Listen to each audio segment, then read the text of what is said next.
বহুমত আমরা পোষণ করব, কিন্তু স্বৈরাচার এবং ফেসিবাদের প্রশ্নে আমাদেরকে ঐক্যবদ্ধ থাকতে হবে।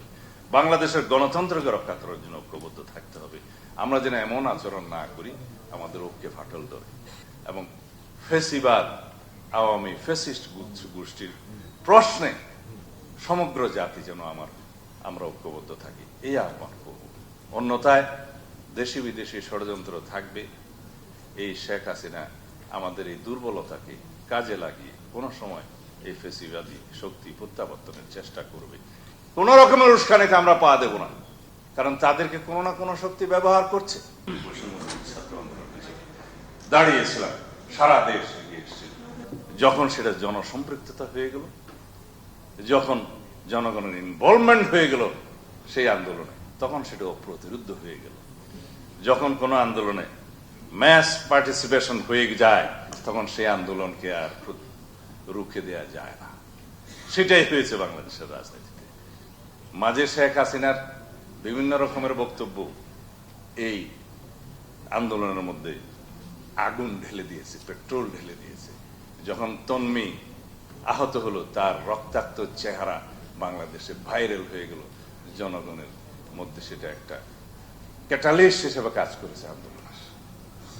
তারপরের দিন শহীদ আবু সাইদ শহীদ হলো, তখন আর এই আন্দোলনকে রুখে দেয় সাধ্য ছিল না।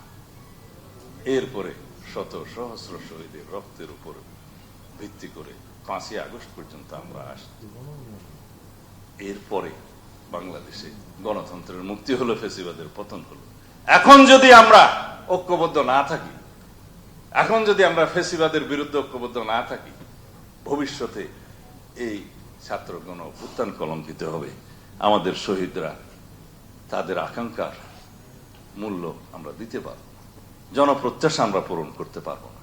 যে স্বপ্ন নিয়ে 71-এর মুক্তিযোদ্ধারা শহীদ হয়েছেন, যে আকাঙ্ক্ষা এবং স্বপ্ন নিয়ে আমাদের 24-এর ছাত্র গণ অভ্যুত্থান হয়েছে, আমাদের সন্তানরা রক্ত দিয়েছে, জনগণ রক্ত দিয়েছে, তাদের আকাঙ্ক্ষাকে আমরা বাস্তবায়ন করতে পারবো না।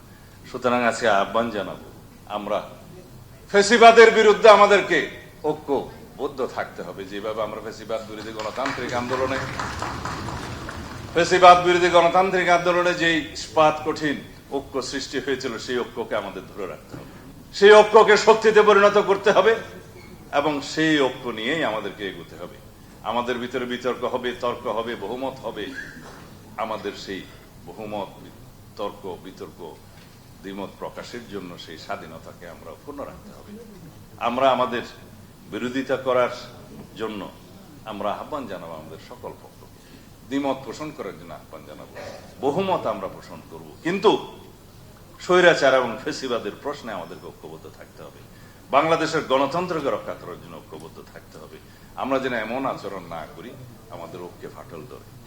আমরা সেই ঐক্যকে ধরে রাখার জন্য, ঐক্যবদ্ধ থাকার জন্য যারা নিজের ও পরিবারের নিরাপত্তায় সব সময়ই থাকুন আপোষহীন। নিরাপত্তায় আপোষ নয়া, ঘরে রাখুন আরএফএল ল্যাডার। জাতীয় সংসদে প্রতিনিধিত্ব করছেন তাদেরকে এবং সংসদের বাইরে সকল রাজনৈতিক দলকে আহ্বান জানাবো, আসুন আমরা ফেসিবাদ বিরোধী গণতান্ত্রিক ঐক্যকে আরো শক্তিশালী করি, এবং এই ঐক্যকে নিয়েই আমরা এগিয়ে যাই।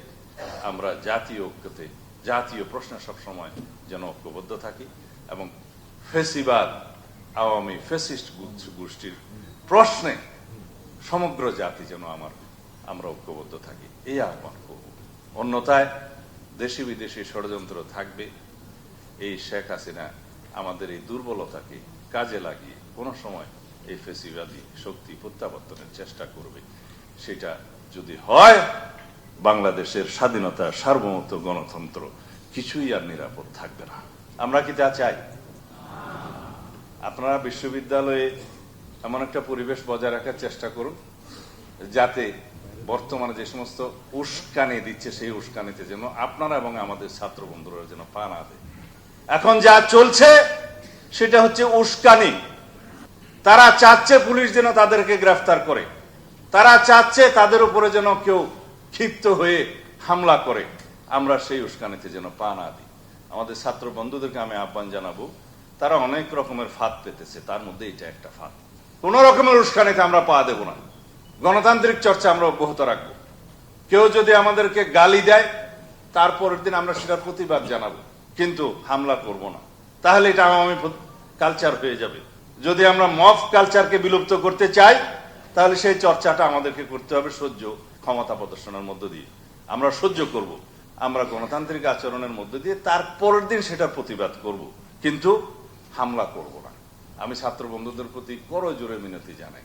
দুই একটা জায়গায় আমরা দেখেছি যে আমাদের ছাত্র বন্ধুরা ফাঁদে পা দিয়েছে। তাদের পাতানো ফাঁদে পা দেয়া যাবে না, কারণ তাদেরকে কোনো না কোনো শক্তি ব্যবহার করছে। সুতরাং সেই শক্তির সূক্ষ্ম চালের মধ্যে, পাতানো ফাঁদের মধ্যে আমরা জেনে শুনে যেন পা না দিই। আমরা গণতান্ত্রিক চর্চাকে এগিয়ে নিয়ে যাব। আমরা ভবিষ্যতে আমাদের শহীদের স্বপ্নগুলোকে বাস্তবায়ন করব, রাষ্ট্র কাঠামোর গণতান্ত্রিক সংস্কার করব, এবং এমন একটা সাংবিধানিক সংশোধনে আমরা নেব যে সাংবিধানিক সংশোধনে দিয়ে আমরা অনেক বছর পার করতে পারবো। অনেক বছর বলার কারণ হচ্ছে পৃথিবীর গণতান্ত্রিক ইতিহাসে প্রতি 16 থেকে 19-20 বছরের মধ্যে দুই একটি সংবিধান সংশোধনের পরিবর্তন প্রয়োজন হয়ে যায়, সমাজের প্রয়োজন, চাহিদার নিরিখে, বাস্তবতার কারণে।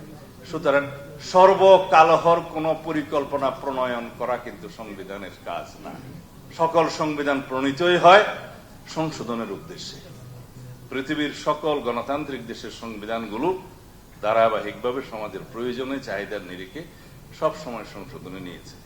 সেজন্য যারা চেয়েছিল যে এইবারের সংবিধান সংশোধনী তাদের মতো করে হবে এবং আজীবন যেন সেটা পরিবর্তন না হয়, সেরকম একটা বক্তব্য এই কেয়ারটেকার সরকারের সময় ছিল, তখন আমরা বলেছিলাম তাহলে তো আবার একটা গণ অভ্যুত্থান হবে সেই সংবিধান পরিবর্তনের জন্য।